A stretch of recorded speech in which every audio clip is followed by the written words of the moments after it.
Well, I've been on a bit of a 2000 kick as of late here on the Classic Review segment, so keeping with that spirit, we go to the second ECW pay-per-view of that year. It's Living Dangerously 2000 from March 12th at the O'Neill Center in Danbury, Connecticut, which, in case you're curious, is a scant 45-minute drive from WWF's headquarters in Stamford. This show was nominated by Mike Fangman and Mr. Blah on patreon.com/wrestlingwithregret.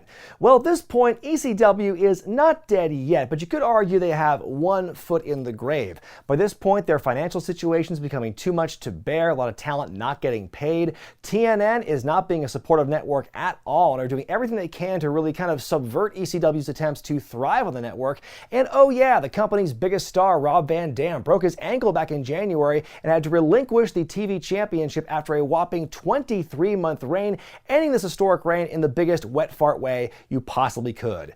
Yikes. Apparently the original plan for this show was supposed to be RVD versus Mike Awesome, champion versus champion, which that match on paper sounds great to me. I would love to have seen, in their primes, RVD and Mike Awesome in that kind of context. I would have drawn serious money, I think. But unfortunately, the injury kiboshed all that, so instead you have this TV championship tournament culminating at the pay-per-view to crown a new champion. And the story then shifts from RVD versus Mike Awesome to Cyrus, the evil network representative from TNN, who's played by Don Callis, who now works for Impact Wrestling, trying to reshape ECW in his own twisted image. And because of all these changes to the card, apparently a lot of the matches weren't announced until just a couple of days before the show actually began. It felt kind of rushed, and I think it shows here when you watch this show back. The show is sponsored by their first video game, ECW Hardcore Evolution, thanks Acclaim. A solid of 5,000 folks in the O'Neill Center for a $96,000 gate, around 95,000 pay-per-view buys. The show begins with a speech by Sandman, the Sinister Minister.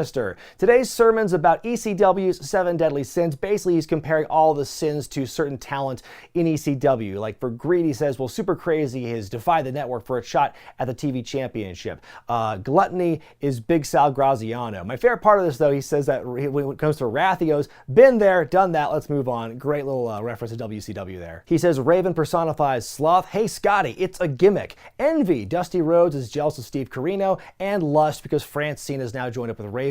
Fun opening speech by a friend of the show, Sinister Minister here. Joey Styles and Joel Gertner get the crowd pumped up. They are cut off by Cyrus, and he has problems with Gertner's innuendo-laden promo. He says that Gertner is here for the 18 to 34-year-old gay male demographic. Okay. He wants to take over as color commentator. Gertner points out this is pay-per-view, not television, so Cyrus has no jurisdiction, calls him an asshole, tells him to leave. Cyrus tells him to get his fat ass out of the ring or he'll beat him up, which gets a fuck him up Gertner, fuck him up chant. Gertner takes off the neck brace and is ready to throw down and scrap. Cyrus backs off so to let Joel do the pay-per-view, but Psyche kicks him in the head. Cyrus gets on top, but then Styles pulls him off and hangs onto him like a damn spider monkey as we go to the trademark ECW introduction. Can you believe Styles and Cyrus, after all that, will be peaceably coexisting as commentators on this show? After the opening video, Steve Corino with his muscle, Jack Victory, both wearing cowboy hats and cowboy boots, really getting the spirit of the Bullrope match coming up. Corino cuts a promo and says that all he sees in the crowd are drunk, sexually deviant douchebags. I love how the crowd pops for drunk and sexually deviant, but then boo at douchebags. Hey man, you can call us a lot of things. We're drunk and we're sexually deviant, but don't call us douchebags. Corino then spots the Sandman's wife, Lori, in the audience and calls her a hardcore icon in the locker room, making lots of sexually charged allegations here. She and the kids are awfully polite sitting through all this, by the way. Corino asks Lori to put him over, so to speak. She slaps him. Security does nothing, by the way. He's literally inches away from all this action. Corino then grabs Mrs. Sandman and throws her into the ring. Now Rhino is there, the hand-picked representative of the network. He and Victory hold her down while Corino talks some more trash. Out comes the Sandman for the save. Kind of surprised you don't get the whole entrance for him. Rhino then pile drives him immediately, then gores Lori through a table in the corner. Holy shit. Now security rushes in to help break things up. Damn, Atlas Security is going to get one negative Yelp review after this. Styles and Cyrus are now live on commentary. Their mics are on. Even Cyrus condemns Rhino, his own client, for what happened, but still casts blame on Mrs. Sandman for getting their hands on a wrestler. Sandman carries his wife out of the ring. Corino gets back into the ring and calls out his opponent for the evening, Dusty Rhodes. The American Dream makes his entrance and the Bullrope match is about to begin. Now, Dusty debuted for ECW in January of this year and immediately began feuding with the king of old school, Steve Corino. Real loudmouth character of the company. Dusty's kind of in this Terry Funk position right now, this elder statesman of wrestling who's seen some stuff, who's got, the legitimate working in-ring credibility, and then at the same time, though, has a lot of hardcore style, like bloody matches under his belt. So he's able to kind of fit in with the ECW aesthetic, and in doing this, he's able to help bolster ECW's reputation and their players as well. And if there's one thing Dusty did during this run he had in the company, it was to help, increase the value in the stock of Steve Corino. The match begins, Dusty getting the first shot, and Corino's now tied to the rope. Corino tries to escape, but Dusty won't let him, strikes the cowbell, digs it into Steve's forehead, and Old School is bleeding immediately. They point out on commentary that H.C. Loke is the name of the referee, who they point out that Corino and Jack Victory beat up some months ago on ECW television. I'm sure that's not going to play into the finish at all. They fight into the crowd, Corino fights back, Victory helps out as well, and now Dusty's bleeding right above his eye. It looks real nasty. I love that Dusty goes to adjust his pants and has his arms totally down, defenseless, while Corino's working the cowbell on his forehead. You gotta have your priorities. They finally work their way back to ringside. It's a straight up 2-on-1 battle here. Victory brings in a chair, Corino sets it up, but he takes too long and is yanked off the turnbuckle, and he goes face first into the chair. Dusty begins tearing at Corino's arm with the edge of the cowbell. That looks really painful. Lots of blood's pouring from the arm at this point as Dusty keeps working over his opponent. Joey Styles, I love how he first apologizes on commentary. For the faint of heart and the squeamish, I apologize for this, but then again, I wonder why you're even watching this pay-per-view if you are squeamish. I retract the apology. Good move by Styles. Corino sets up a chair in the corner, but once again, it backfires. He eats the bionic elbow. Corino hits an elbow of his own. Jack Victory brings in another cowbell and some wrist tape, but Dusty intercepts the roll of tape. Suddenly, the referee, complete lack of impartiality here, helping Dusty tape the second bell to Corino's head. Payback for when he got beaten up back in Milwaukee. Dusty dinks Corino in the head with the steel chair. I love the network blurs out the referee's middle fingers, but not Dusty's. The elbow pad comes off, big elbow drop, and Dusty wins this hard-fought bloody bout. I give this one 2 stars out of 5. Like I said, big bloody brawl, but not anything too wild beyond that, really. The referee getting involved at the end, I thought was good revenge from a storyline standpoint, but from like the kayfabe perspective of things, why was he even assigned to referee that match in the first place? But c'est la vie. Corino himself has said in interviews how much he owes his career to Dusty Rhodes, who really helped legitimize him. Like I said, he was pretty much the only one that Dusty feuded with during his time in ECW. He was there for maybe the first quarter of the year, and he almost exclusively fought Corino and Jack Victory, and that was pretty much it before he went back to WCW for one match with his son Dustin against Ric Flair and Jeff Jarrett at Greed, but that's a whole story for another time. Anyway, this was, like I said, this feud really helped elevate Corino. By November of this year, he would become ECW World Champion, and so you could argue this feud with Dusty really helping legitimize him played a big role in that. We get an update on Lori Sandman. She's been taken to a hospital via ambulance. Mr. Sandman is with her, so Cyrus wonders out loud what becomes of Sandman's TV title tournament matchup with Rhino. Cyrus says that Rhino will win by forfeit and advances to the finals, stacking the odds in favor of the network once again. Up next, the new Dangerous Alliance of the Enforcer C.W. Anderson and Beautiful Billy Wiles takes on Danny Doring and Roadkill, who are accompanied by Elektra. Louis Dangerously, the Dollar General version of Paulie, the former sign guy Dudley, has an important announcement. He declares himself the hottest entity in wrestling today because he has the guts to name a pay-per-view after himself. Gets all the heat from fans when he tries to say his name. Doring and Roadkill make their way out. Elektra takes offense to the lady in the front row who tries to get a little handsy with Doring there. The action begins as Roadkill shows off his power and agility on CW. Doring, who was recently brought to my attention, looks a lot like Billy Kidman in some pictures, exchanging some holds with Billy Wiles. Roadkill and Doring looking good early on here. They each bust out some high-flying maneuvers. Wiles gets the cutoff on Doring, which allows the new Dangerous Alliance to take over. I love CW's chicken wing sit-out slam. I also love on commentary Cyrus confuses Louis Dangerously with Paulie Dangerously, saying this kind of double teaming stuff is a great trademark of his many tag teams, and Joey just goes after a beat like, many tag teams? This is his only tag team. What are you talking about? And Cyrus just goes, haven't you watched the tapes? Roadkill with the hot tag, House of Fire against Anderson and Wiles. The Killmeister, as Styles calls him, gets dumped out of the ring, leaving Doring exposed to a super kick. Doring's able to recover, hits the wham bam thank you ma'am, but the pin gets broken up. The Lancaster Lariat of Lust by Doring and Roadkill. I love these ECW finisher names. Doring hits a leg drop. Roadkill is tripped up by Elektra from the top rope, who then gets a head full of Roadkill's ass in response. CW hits a spine buster on Doring after a cell phone shot by Louis, and the Alliance Alliance wins. Elektra has turned on her own team to join the new Dangerous Alliance. I'm going to give this one 2 stars out of 5 as well. This match had some good moments in there, but in a recurring theme you'll notice with the show tonight, didn't really get a chance to get into that next gear to really pick up steam. I know that Doring and Roadkill as a team, I've seen enough of their work to know they're capable of getting into that next gear and really impressing. Haven't seen enough from C.W. Anderson and Billy Miles, the team, to make that judgment call for them. But yeah, that was just a little short for my taste. It was an okay match, but that's about as good as I can talk about it. We get a promo backstage from the Impact players. Lance Storm says they got robbed in Cincinnati when they lost those tag belts, and they're going to walk out with the championships again tonight. Just incredible. Guarantees they'll be 2-time World Tag Champs. Up next, Simon Diamond, who's supposed to be wrestling Kid Kash, he's cutting a promo when Judge Jeff Jones cuts him off, introduces the ECW World Champion and the Tag Team Champion, Mike Awesome. The double champ makes his way to the ring and offers both the competitors a choice: leave the ring and live, or stay in the ring and die. Diamond and his friends bolt immediately, but Kid Kash wants some, and we have ourselves an impromptu world title match all of a sudden. Kash withstands the early assault, but then he backdrops Awesome over the barricade, follows up with a huge springboard dive to the outside. Clever move by this fan here to repurpose a McDonald's sign to make one of his own. Judge Jeff Jones gets in the ring and takes a swing, but Kash takes him out. Awesome flies his way back into the ring. Kash gets the shit powerbombed out of him in the ring.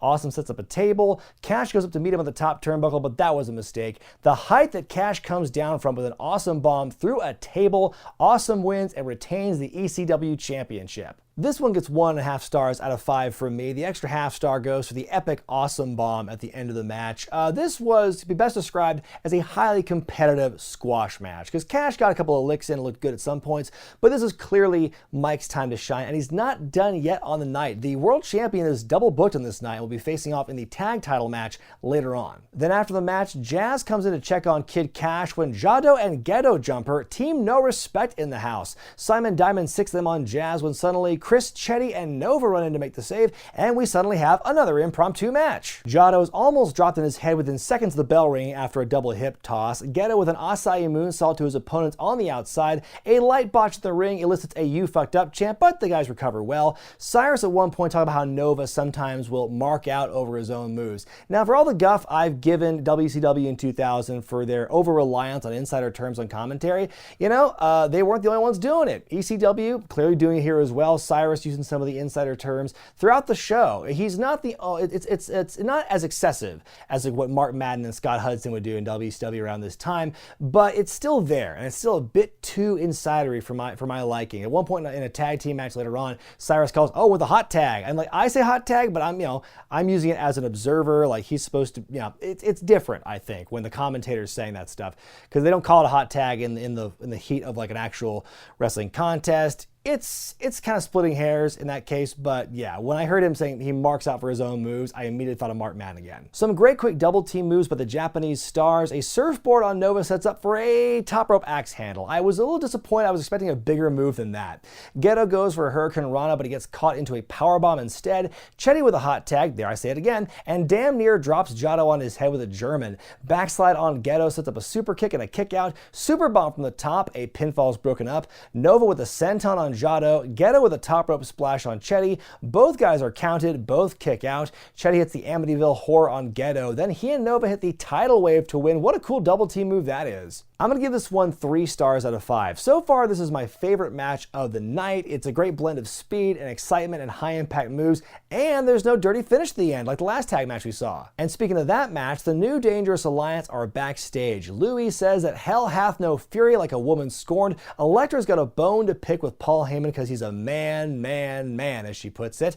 I guess that has more meaning when you say it a few times. She drags Doring and Roadkill. She makes fun of the size of Doring's penis, and then she says Roadkill's jealous because his tits are bigger than hers. Then she flexes her boobs. Then she runs her hands up and down Dangerously's phone very suggestively to wrap up the promo.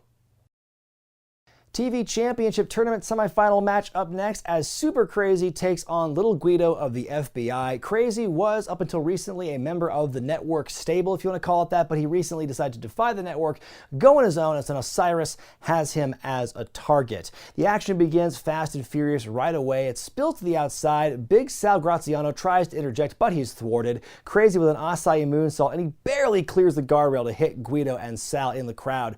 Crazy goes for another move off the barricade, but but Guido catches him in midair with a Fujiwara armbar. Nice. Sal hands Guido a chair, but Super Crazy fights it out of Guido's hands, dinks him in the head with it, then again from the top rope. Guido kicks out, but he is bleeding. Sal tries to interfere again, but he takes some corner punches for his troubles. Guido begins to whip Super Crazy with Sal's belt while the ref can only look on, but Crazy is tenacious. Sal now produces a table on the outside and puts it in the ring. Guido climbs on Sal's shoulders, or as Styles says, climbs the top of Mount Salsuvius. I like that little pun there. Goes for an elbow, but he misses and goes through the table, takes all of it there. Crazy with a low blow and a crucifix powerbomb onto the broken table. A moonsault. Crazy pins. Looks like it's 3, but the referee counts 2. Styles keeps saying that Super Crazy advances, but the bell hasn't rung yet. A brainbuster by Crazy. Super Crazy finally officially wins. This was another Fast and Furious matchup, but like so many other matches we see on this night, I think it's too fast, and it goes too fast for you to really breathe and register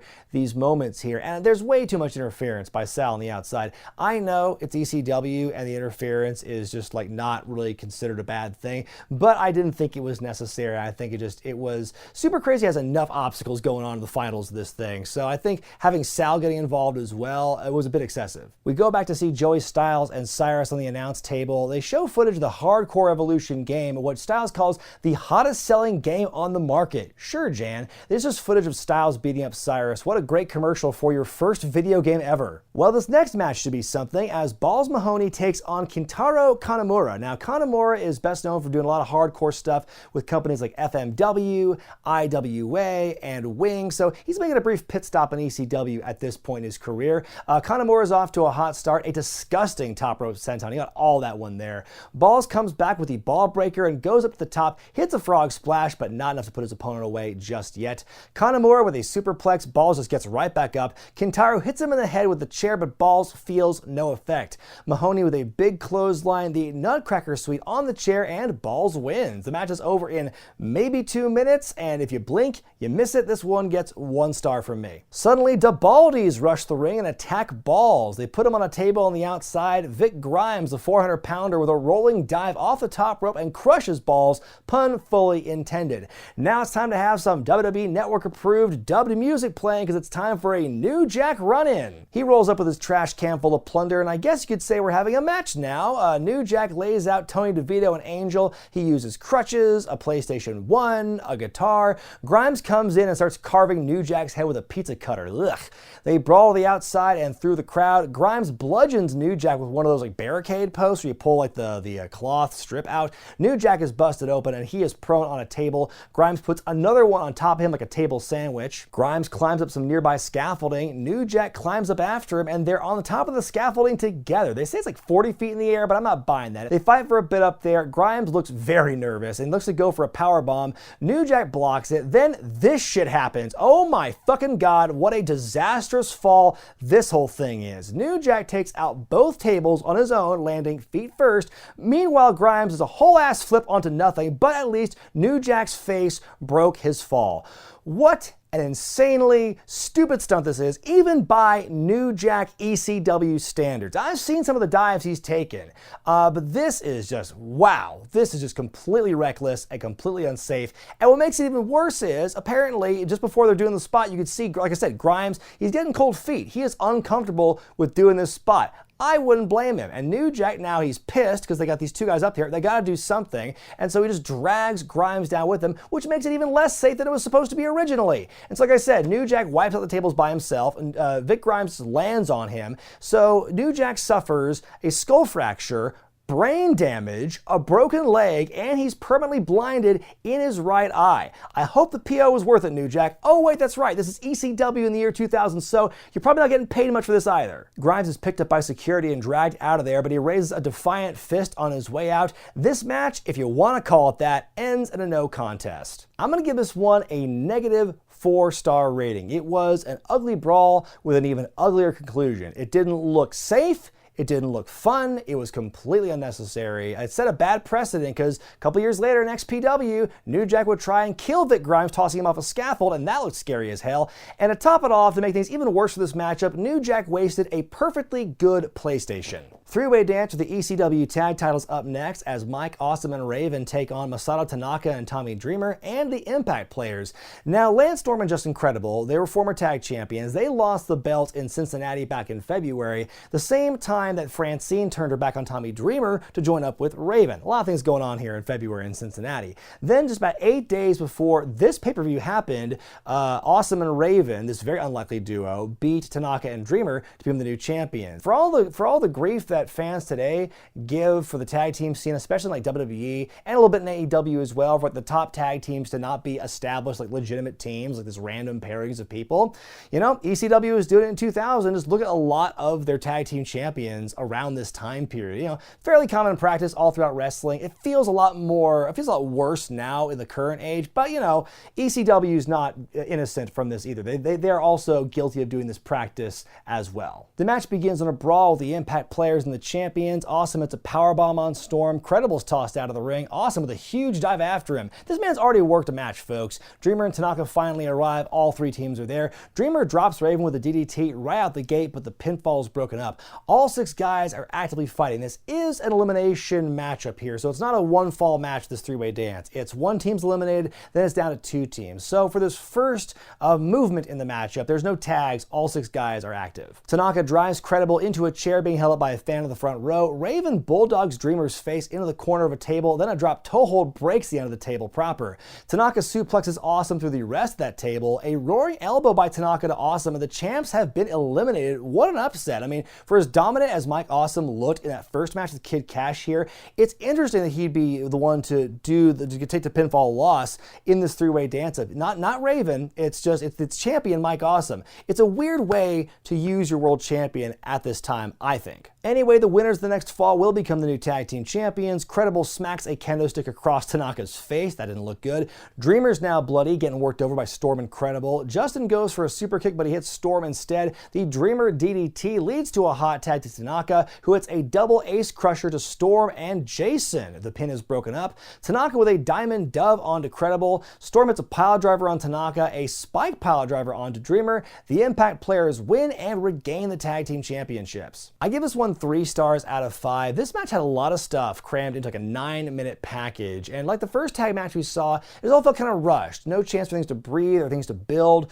This is not the worst three-way dance I've ever seen, but it's certainly not the best. In the history of ECW three-way dances, there's been a lot better ones than this one. This one was just, you know, it wasn't great, but it wasn't terrible. Cyrus leaves his announced position and joins the Impact players in celebration. He says the network approves of the new champions, and he says the world of ECW is right again.